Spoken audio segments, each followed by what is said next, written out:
Hi, and welcome to another episode of Hot Takes with me, the Silver Fox. And despite all the many promises that they'd get on and do the job of upgrading and dualling the A9, the SNP have once again failed to deliver. They failed on the timeline, they've failed on even the individual sections that they promised. And indeed, it looks like the entire project has more or less been abandoned because the SNP are in total thrall to the Greens, who don't want the dualling of the A9 because they don't want people to be able to travel easily or for goods to go and move between areas because it might encourage growth. And that's the last thing the Greens want. And so the situation has got so bad where even members of the SNP itself, such as Fergus Ewing, are calling them out on it, that there's calls for a full inquiry and for Nicola Sturgeon and Humza Yousaf to be hauled in front of the inquiry, to be grilled by MSPs over their failure to deliver yet again on another key promise from the SNP.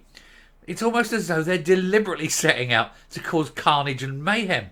One only has to look at the number of deaths on that road to realise how true that is. But we'll take a look at this and see if, once again, Sturgeon should be grilled. Here goes. So Humza Yousaf and Nicola Sturgeon should be hauled in front of MSPs investigating the SNP's failure to dual the A9, a road that's been asked to be dualled for the last 50 years. They gave it 11 sections, they've done 2. It's supposed to be finished in 2025. I don't suggest it will be finished much before 2030 at the absolute earliest, and that's if they get on with the job now. The former First Minister and her successor could be grilled about the Scottish Government's failure to upgrade the dangerous route between the Highlands and Perth before the 2025 completion date. Not a chance in hell. And of course that photograph was taken back when she was being grilled by the police. And isn't she looking a bit tired now? Isn't she looking someone who's got troubles on her brow? I think she's aged very, very much, very, very quickly. But if I was in as much trouble as she was in, I'm sure I would too. Especially when she found out yesterday that it's possible that all those messages on WhatsApp that she's been busy deleting could well be, replaced and sent back to the inquiry. And then, oh dearie me. Anyway, Humza Yousaf and Nicola Sturgeon could face a further grilling by MSPs, but this time about the SNP government's failure to dual the A9.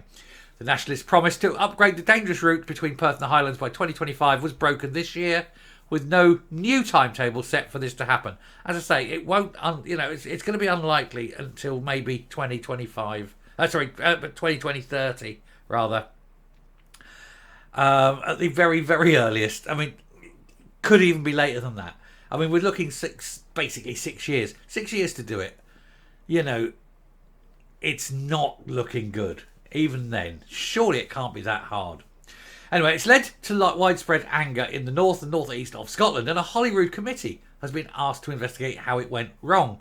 Well, it went wrong the day the Greens came into government, the Bute House Agreement, because it would have gone on, except for the Greens going no, no, no, no, no, voting down all the time, no cars, no roads, no upgrades, no growth, no wealth, no happiness, misery and poverty for all. That's the Greens, these Marxists. They don't want it.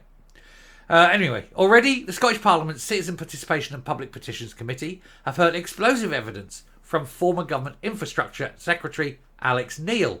He claimed it was civil servants working for Transport Scotland who originally came up with the 2025 completion date and not ministers, and condemned previous comments from the organisation that the timetable was aspirational as utter rubbish.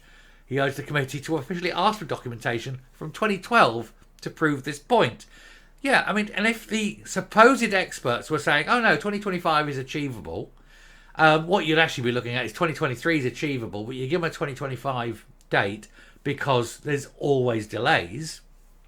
The Scotty principle, aye Captain, I'll have it finished in 10 hours. Can you do it in 8? I'll see what I can do, Captain. And he does it in 6 to make himself look good.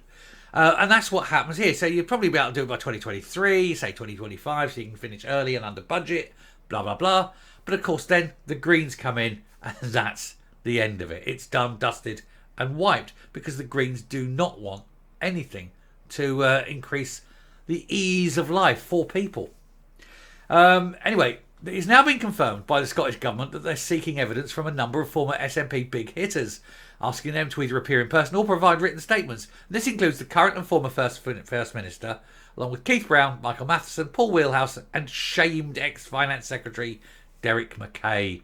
They're all shamed, aren't they? At one point in one way or another. Just depends on which job you look at, but all of them are failures.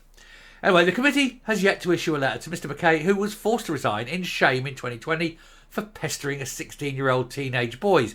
You see, they do have a history of it. They do love employing dirty old men who like to touch up young boys, don't they? There's an awful lot of them. Jordan Linden, Patrick Grady, Alex Neil, amongst others. You know, more to come. Not going to mention any names, and it would be quite wrong of me to do so until charges or at least accusations are made. But, you know, there are Mark Kerr, you know, things like that. And, you know, it's just a party full of filth, really, isn't it? Anyway, MSPs on the panel include Fergus Ewing. I was demanding to know what advice each of the SNP politicians received on progress towards dualling. This comes after Mr Neil claimed that during his time in Cabinet between 2012 and 2016, while he was busy pestering somebody else's children, there were no briefings prepared for ministers which indicated the project was in trouble. Well, no, because it probably wasn't. It was probably just going on nice, slow, steady work. Fine, you got 2 sections done until 2021 when the Greens came on board and then it all stopped. Only 11 out of the 80 miles on the A9 have been dualled so far, despite the promise being made back in 2011. Well, okay, that's a mile every year, effectively, isn't it? They've done a mile a year. I mean, that's some progress for the SNP. I worked for a company, I built a house builder, and we were building a big 500 home unit, 500 unit site, 500 units we call it, 500 unit site, and that included 2 access roads plus the little pathways and roads in there. But one of them was a big access road off a main road, so we had to do a junction off this main road, which was like a curve and tapered junction in to provide, so you weren't waiting trying to come out of an access road onto a main road. You were already on a curve to come out already at speed to get on it. So we had all this, and we had this big access road which went back about half a mile, and then you had all these things off 500 units. So how long did it take us to build about a mile and a half of road plus 500 units? 18 months? And they can't build a mile of road a year. It goes to show how inefficient governments truly are, but especially governments run by morons, fools and Marxists. And that's what you've got at the moment. And so no wonder everything is failing. Anyway, the then Transport Minister, Jenny Gilruth, another failure in government, admitted that this completion date was simply unachievable. No, if what you need to do is get the government to say, right, we want this road built, hand over the contract, keep chunking the money at it, and then don't interfere. Don't let politicians interfere. Don't let civil servants interfere. Just tell the contractors, get on and do the bloody job. And the contractors will get on and do the bloody job. And it will come in quickly because they want to be on the next job. They don't want to waste time building this one. They want to be on the next one. Because in contracting, it's always the next job that pays you. Once you're on a job, you're not making money. It's the next job because it's the contract that makes you money. Anyway, she blamed a number of factors, including COVID and the war in Ukraine, both of which are bullshit. The main problem is politicians. And she confirmed that a new timescale would be confirmed in Parliament later on this year. Mr Ewing has blasted his own party for its failure to upgrade the road and has said that Mr Yousaf should resign if he's unable to follow through with this vow. Well, that's not the only reason he should resign. He should resign for many reasons.